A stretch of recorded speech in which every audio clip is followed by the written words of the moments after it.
my tip number one is don't spread yourself too thinly. So basically, when I find lots of people set up social media, they get very excited and want to be on every single platform.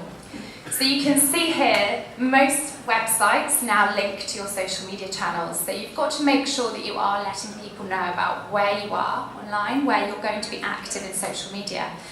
But one of the mistakes I see many startups and small businesses make is actually setting themselves up on every single social media platform on day one and trying to manage it all and then struggling. And quickly, what happens is that channels get left not updated. Quickly, channels suddenly are not filled out with all the correct information.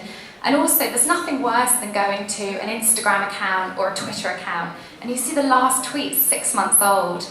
It instantly puts you off the business. There's actually research that has come out that proves that point, that people do see businesses in a bad light if they're not keeping their social media up to date. So my top tip for you guys is to actually select 2 or 3 social media platforms and do them really well.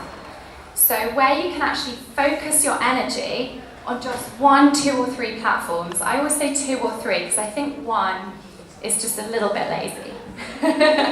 Hopefully most of you can at least do 2 and maybe even schedule your messages to go between the both of them.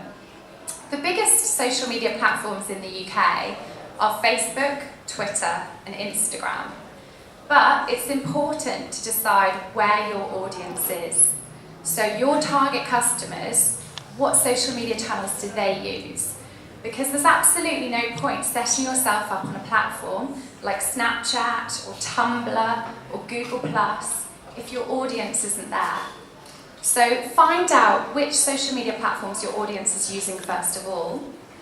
Do a bit of research, chat to your customers, and then set yourself up on those platforms.